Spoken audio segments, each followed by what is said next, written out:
Oblique CV,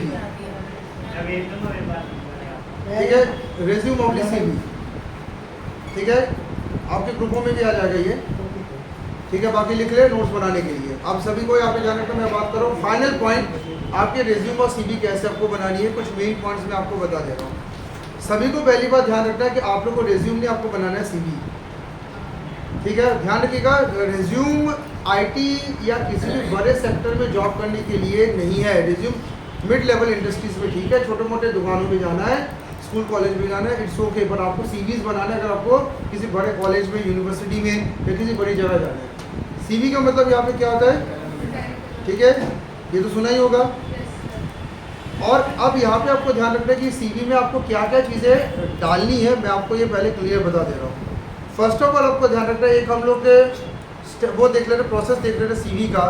आपको यहाँ पे ध्यान रखना है CV में फर्स्ट ऑफ ऑल आपको अपना डिटेल्स तो डालना है, ठीक है, योर डिटेल्स प्लस आपका कॉन्टैक्ट, जैसे आपकी ईमेल आईडी हो। सभी ध्यान रखिएगा, CV के लिए ईमेल आईडी सबकी बनी होनी चाहिए, ठीक है, सबका कॉन्टैक्ट नंबर और व्हाट्सएप नंबर चालू वाला, कई लोग बंद वाले दे देते हैं, ठीक है, व्हाट्सएप नंबर है नहीं, दे दिया, नंबर बंद भरा है, दे दिया, ईमेल आईडी कभी ऑपरेटिव ही नहीं किया या कुछ भी मन में आया दे दिया, आपको ये तीनों चालू हालत में देने हैं, ठीक है। प्लस आपका एड्रेस भी आपको शो करे कहाँ के आप रहने वाले हैं। तो आपका डिटेल्स में ध्यान रखिएगा, ये आपको करना है। ये आपको ध्यान रखना है कि प्रॉपर फॉर्मेटिंग, फॉन्टिंग का बहुत ज़्यादा रोल है। तो एक आप अपने गूगल से ये सर्च कर सकते हैं कि आपका डिटेल किस फॉन्ट में, किस साइज़ में होना चाहिए, मिनिमम आप थोड़ा देख लीजिएगा गूगल से, क्योंकि ध्यान रखना कि आपका नाम डिस्प्ले होना अच्छा चाहिए। दूसरा ध्यान रखिएगा, सब आपके एक्सपीरियंस पे बहुत जोर होता है CV में, ठीक है। जितने भी ध्यान रखना अपने एक्सपीरियंस लिए हुए हैं, उनके कंपनी का नाम, सबसे पहले आपको कंपनी का नाम लिखना है, यानी आपने जैसे कंपनी का एक नाम लिखा, और उसके बाद डिटेल्स ऑफ योर वर्क, आपने उस कंपनी में क्या किया 3 से 4 लाइन में लिखिए। समझ में आ रहा है, कंपनी नेम और डिटेल्स ऑफ योर वर्क। और फ्रेशर है तो फ्रेशर भी ये कर सकता है कि अगर आपने कोई और सेक्टर में भी काम किया तो उसके बारे में थोड़ा डिटेल डालिएगा, क्योंकि एक्सपीरियंस एक मैटर रखता है। इसके साथ IT वालों के लिए जरूरी होता है प्रोजेक्ट्स से कितने प्रोजेक्ट्स आप बना चुके हैं, तो प्रोजेक्ट्स का भी डिस्क्रिप्शन आप दे दीजिएगा कि आप इतने प्रोजेक्ट्स में काम कर चुके हैं, company name, details of your work और क्या प्रोजेक्ट आप उसमें कर रहे थे यूज़। इसके बाद एक्सपीरियंस के बाद नंबर 3 आपका होता है एजुकेशन, ठीक है। आप सबको यहाँ पे ध्यान रखिए, एजुकेशन का जो क्रम होता है सेक्टर्स में वो ध्यान रखिएगा। हमेशा आपका PhD पहला रहेगा, मतलब हमेशा ध्यान रखना कि जो टॉप मोस्ट लास्ट एजुकेशन सबसे पहले रहती है, हम तो उल्टा कर देते हैं, फिर PG, फिर UG, उसके बाद 12th, फिर 10th, आप इस तरीके से बताएंगे, ठीक है, उल्टा चलता है इसमें। लास्ट पास डिग्री सबसे पहले, और जो सबसे पहले 10th जो था, जो कई वर्ष पहले हमने किया था आपसे, वो पीछे हो जाएगा, लेटेस्ट हमेशा पहले हो। और ये आपको ध्यान रखना है कि इन सब चीज़ों की एक फोटो कॉपी भी अपने पास आपको रखे रहना है, क्योंकि ध्यान रखिएगा क्रॉस चेक होता है, ओरिजिनल भी अपने पास जरूर रखें। जब इसी इंटरव्यू देने जाएंगे तो उसका ओरिजिनल भी क्रॉस चेक कर लेते लोग कि भाई आप कहीं गलत तो नहीं बोल रहे, ठीक है। नंबर 4 आपको ध्यान रखना है, आपके अचीवमेंट्स और अवार्ड्स जितने हैं सब लिखो।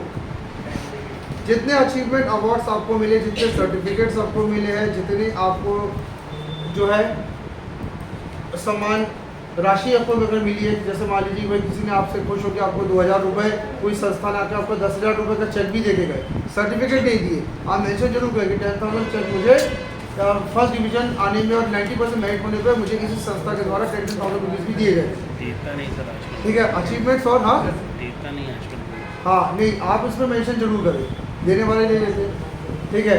अब आपको यहाँ पे जाना अचीवमेंट्स और अवार्ड से कितने भी आपके पास है, सबसे पहले तो उनको एक साथ बटोर लो। पहले कईयों के अचीवमेंट अवार्ड पता नहीं काउंट नहीं पता, मिले थे कहीं दबके रह गए। आप सबको पहले एक फाइलिंग कर लीजिए।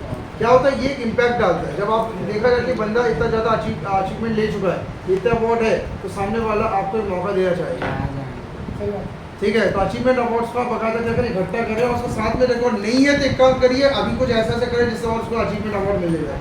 जैसे NGO के साथ कुछ काम कर लिया, सर्टिफिकेट्स आपको ऐसे मिल गए। आपने वॉलंटियर की भूमिका निभाई, जैसे नौ दुर्गा आ रही है, वॉलंटियर बन जाओ कहीं पे, वॉलंटियर कार्ड टांगो, वॉलंटियर बन के सर्टिफिकेट मिल गया, उसको संभाल के रखो, वॉलंटियर नौ दुर्गा वॉलंटियर सेवा में थे। दिवाली में हमने ये किया, ठीक है, हमने जो क्या कहते हैं गणेश पूजा में किया, ठीक है, कभी बॉडीगार्ड की सफाई कर दी, ठीक है, ठीक है। तो ये सब चीज़ें नहीं, यहाँ एक मिनट यहाँ पे सभी ध्यान दीजिएगा, ये सब चीज़ें ध्यान रखना एनजीओ के तत्वाधान में करना, खुद नहीं। आप जब किसी एनजीओ के साथ काम करेंगे तो उसका सर्टिफिकेट आपको वेरीफाई करते हैं कि आपने काम किया, खुद भले कुछ भी करो, किसी मतलब नहीं है, ठीक है। एनजीओ के साथ इसलिए आपको कहा जाता है कि जबलपुर के जितने एनजीओ है सभी एनजीओ के साथ थोड़ा सा देखें, उनके साथ थोड़ा हाथ बढ़ाएं, एक ही सर्टिफिकेट उठाओ सबसे। और कॉलेजों में प्रोग्राम्स होते हैं, संस्थाओं में प्रोग्राम्स होते हैं, वहाँ पे जब सर्टिफिकेट उठा लो। वहाँ के चलते एनजीओ के, हाँ एनजीओ के सबसे ज़्यादा मायने रखते हैं, एनजीओ के सर्टिफिकेट सबसे ज़्यादा मायने रखते हैं, क्योंकि एनजीओ जो होता है वो नॉन गवर्नमेंट ऑर्गेनाइजेशन है, ठीक है, उसके सर्टिफिकेट मायने रखते हैं कि भाई वहाँ के प्रेसिडेंट ने, सेक्रेटरी ने साइन मार दिया, मतलब आपके ऊपर बहुत बड़ा एक हाथ पड़ गया कि चलो इसको काम आता है। फिफ्थ आपको यह पॉइंट था अचीवमेंट अवार्ड के बाद। नेक्स्ट है आपको ये ध्यान रखना है, फैमिली डिटेल्स ध्यान रखना है, सबसे लास्ट में आपको करना है। फैमिली डिटेल्स ऊपर ना करें, ठीक है, पर फैमिली डिटेल्स में भी आपको ध्यान रखना है कि ज़्यादा आपको उल्लेख नहीं करना है, क्योंकि इतना फैमिली डिटेल कोई पढ़ता नहीं है कोई। फादर का नाम पढ़ लेंगे, थोड़ा सा उनका ऑक्यूपेशन देख लेंगे, और मदर अगर ऑक्यूपेशन करती तो उनका थोड़ा सा देख लेंगे। वो ऑक्यूपेशन इसलिए देखते हैं जिससे आपको क्रॉस इंटरव्यू में किया जाता है कि पापा तुम्हारी खेती करते हैं, तुम आईटी में क्यों आना चाहते हो, कोई क्रॉस चेक करने के लिए देखते हैं कि पापा क्या करती है। पापा तुम्हारे अगर बैंक में है, रेलवे में है, तो तुम कहीं एमएससी की तैयारी क्यों कर रहे हो, रेलवे बैंक की तैयारी क्यों नहीं कर रहे, ये सवाल उठता है आपको, ठीक है। तो आपको ध्यान रखना फैमिली डिटेल्स सबसे लास्ट में भेजो, सबसे लास्ट में, किसी को इतना ज़्यादा फैमिली डिटेल्स से मतलब नहीं है। और इसमें ध्यान रखिएगा फैमिली डिटेल्स में कई लोग अपने ज़्यादा ही मतलब क्या कहते हैं कास्ट में हिंदू लिखना काफ़ी है, हिंदू में अपने ब्रैकेट में डालते हैं जिस भी कास्ट से हो, या मुस्लिम हो, सिख हो। कई लोग क्या करते हैं उसके अंदर ओबीसी एसटी भी लिखते हैं, किसी क्या करना ओबीसी एसटी से कोई मतलब नहीं है, ठीक है। कई लोग पता नहीं डेट ऑफ बर्थ भी लिखते हैं, डेट ऑफ बर्थ की प्लेस ऑफ बर्थ लिख डाला, ठीक है, कुंडली नहीं बनने की प्लेस ऑफ बर्थ भी चलेगा, राशि लिख दी, ठीक है, मेरी राशि, ठीक है, मेरा गण लिख दिया, मेरी नाड़ी लिख दिया। ये इतना ये कई लोग करते पता नहीं, उन्होंने जब बायोडाटा में देखते हैं ना तो ये सब चीज़ें देख के हंसी भी आती है। मैंने कहा कि करना क्या है, मैरिज बायोडाटा बना रहे हो कि नौकरी का बायोडाटा है, तो कई लोग को डिफरेंस नहीं समझ में आता। और ध्यान रखिएगा जब आप बायोडाटा बनवाते हैं तो आप जो साइबर कैफे से बायोडाटा जो लोग बनवाते हैं वो लोग इससे ध्यान रखिएगा, साइबर वाले कॉपी पेस्ट कर देते हैं, उनको इतना ज़्यादा नॉलेज नहीं रहता। आपको ध्यान रखना एक बार क्रॉस चेक करके ही आप अपना बायोडाटा दूसरे को दे। कई बार उनकी गलती में तुम्हारा जॉब रुक जाती है, भाई उन्होंने पता चला कुछ भी बायोडाटा का प्रिंट आउट निकाल दे दिया, तुमने भी उठाकर सीधा उसको उठाकर सामने ट्रांसफर कर दिया। देख तो लो बायोडाटा क्या है, क्रॉस चेक कई लोग करते नहीं है, बाद में एचआर दिखता बोले जा रहे, ठीक है, कुछ भी लिखा हुआ उसमें, ठीक है, वजन लिखा हुआ है, बायोडाटा वजन भी चलेगा, हाइट भी चली गई। अब वजन हाइट उसको क्या उसको डाल दिया, तुमने कुछ पलटा दिया, तो हाइट फिट्स के साथ मैं क्या करूँगा भाई तुम्हारी। कॉम्प्लेक्शन लिखा हूँ, मैं फेयर हूँ कि मैं काला हूँ कि मैं एवरेज हूँ, क्या करेगा फेयर कॉम्प्लेक्सिटी से, ठीक है। हाँ बॉडी स्लिम है, ये बोल दिया बॉडी स्लिम है, बोले तो मैं क्या करूँगा बॉडी स्लिम है। तो एक बार क्रॉस चेक कर लेते, ये मैंने देखा ये आज बच्चे बसा खान कर बाहर में देखते थे नहीं सीधा होटल ट्रांसफर, अरे देख तो लो बहुत तेज है आपके बच्चे, सीधा आया ट्रांसफर, पता चला वो बायोडाटा तुम्हारे नाम का भी नहीं था, किसी और के नाम का था, ठीक है, तो ट्रांसफर वाला। और एट लास्ट आपको यहाँ पे ध्यान रखना है, सिक्स्थ पॉइंट में आपको यहाँ पे बता दे रहा हूँ, आप सभी को ध्यान रखना है यहाँ पे हॉबी में ध्यान रखना है। एक हॉबी में एक बहुत बड़ी गलती करते हैं, लास्ट पॉइंट सभी ध्यान से सुन लीजिएगा। हॉबी में कई लोग कहते हैं रीडिंग, कई लोग कहते हैं रीडिंग, क्यों वहाँ पे सब अच्छा बोलते हैं रीडिंग, एंड कहते हैं फिटनेस लविंग, फिटनेस लव करते हैं, लिसनिंग म्यूजिक, ये मैं बता रहा हूँ, जिम का चेहरा ना देखो दौड़ने को भी लगाइए, ठीक है, लिसनिंग म्यूजिक। वहाँ पे क्या होता है, हम लोग हमेशा हॉबी अपनी अच्छी बताते हैं, मैं आपको बता दे रहा हूँ, अगर आप हॉबी अच्छी बता रहे हो तो ये ध्यान रखिएगा उसमें भी लोग घुस जाते हैं। जैसे आपने रीडिंग बोला, कहते कौन सी किताब पढ़े थे बताओ, कौन सी किताब अभी आप पढ़ रहे हो, विंग्स ऑफ फायर, हाँ एक नाम, ठीक है, सबने ये नाम कई बार रख के बोल दिया, अब्दुल कलाम जी की किताब है, ठीक है, विंग्स ऑफ फायर, कई लोग बोल देते, कई लोग कहते हैं महात्मा गांधी की किताब पढ़ रहे हैं, तो मुझे पता चला क्योंकि आपको ध्यान रखना टेक्निकल और एचआर वाला बंदा मेरी बात थोड़ा ध्यान से सुनिएगा, पहले अभी सुन नहीं रहे। टेक्निकल और एचआर वाला बंदा ज़्यादातर किताब रीड करने वाले बंदे होते हैं। क्या उन लोग क्या थोड़ा सा माइंडेड होते हैं, तो खाली टाइम में वो क्या कहते हैं किताब रीड करना, अच्छी चीज़ वो यूट्यूब सुनना उनको पसंद है। तुमने अगर उनको फेकोलॉजी की तो वो कई बार लोग कहते हैं 40 पे पेज में बीच का थर्ड लाइन बताना का तुमने ध्यान से पढ़ी होगी, फंस जाते कई बार। क्योंकि ये जितने भी बड़े बड़े शिक्षाविद टाइप के आते हैं ना, इनको किताब पढ़ने का शौक रहता है। ये कहता आपने अगर किसी भी बुक में बोला वो कहीं ना कहीं तुम्हें फांस देंगे उसको। फिर फिटनेस, कई लोग अगर फिटनेस लविंग की बात है तो मैं फिटनेस कर तो बोलेगा ठीक है यार, बॉडी देख कर तो ऐसा लगता है कि तुम बस खाते हो सोते वाली बॉडी है। या फिर कई लोग अति दुबले है। तो ये सब पॉइंट जो है ना, ये फिटनेस और लिसनिंग म्यूजिक में भी आपको ध्यान रखना है। अगर म्यूजिक लिसन करते हैं आप, भले ही जो भी म्यूजिक आप जो भी म्यूजिक कर रहे हैं, लेकिन आपको ध्यान रखना कि यहाँ पे ये सारी चीज़ें रियलिटी में आपको बोलनी पड़ती है। म्यूजिक कैसा आप सुनते हैं, जो सुनते हैं सही से बता दें, क्योंकि आपकी बॉडी लैंग्वेज को देख के लगता है, आप कहते हैं कि मैं शास्त्रीय संगीत सुनता हूँ और बॉडी लैंग्वेज देख के लगता है कि इससे शास्त्रीय संगीत कभी सुनने वाली पार्टी है ही नहीं, ये हनी सिंह की गाने सुनते हैं। ठीक है, योरे वाले नहीं, हो गए फॉल्स लिसनिंग। हम तो गीता पढ़ने वाले लोग गीता सुनते रहते हैं, गीता सुनते हैं ऐसा लग रहा है कि जिंदगी में गीता की जगह सबको सुन लिए।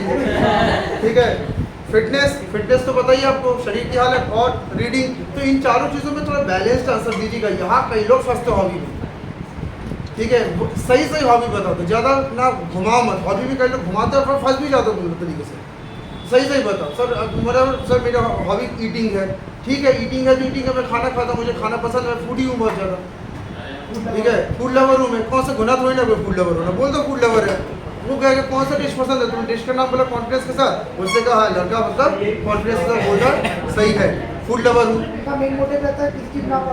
अटको नहीं किसी चीज़ में, तो जो कर तो बोल दो, कॉन्फिडेंस से बोल दो। क्या फेकोलॉजी करोगे नहीं बोल पाओगे। आप फूड लवर बोल दो। आप घूमने पसंद करते हो, वॉटिंग पसंद करते हो, बोले मुझे घूमना बहुत पसंद है, वीकेंड्स में हमेशा बाहर चला जाता हूँ, कभी इधर घूमता कभी उधर घूमता, मुझे वीकेंड में घूमना बहुत पसंद है। तो मुझे कहाँ घूमे, तुमने कॉन्फ्रेंस के साथ बोल दिया। हमने बाइक उठा के मैहर तक चले गए थे। बोले बाइक उठा के चले गया, यस सर। कितने घंटे में पहुँचे सर? 2 घंटे। सूट के चले 100 किलोमीटर 120 किलोमीटर प्रति घंटा सीधा डायरेक्ट। हाँ, कोई टेंशन नहीं है। बोले गाड़ी, लेकिन फंस कहाँ गए, गाड़ी जब बोली, जब उन्होंने कहा कौन सी गाड़ी में गए थे सर, हम गए थे TVS 50 में। TVS वो आती है पुरानी वाली TVS टाइप, उसमें हाँ, उसमें हम मैहर गए थे, 2 घंटे में पहुँचे थे 120 किलोमीटर प्रति घंटा। ठीक है, सामने बोला अच्छा TVS में से स्पीड कब से आने लगी। ठीक है, तो देखो वो फंसा ही लेते हैं ना, कहीं ना कहीं आप फंस जाओगे। तो थोड़ा सोच समझ के ये आपको जवाब देना है ये मत बोलना। ठीक है, ऑफ कर दो।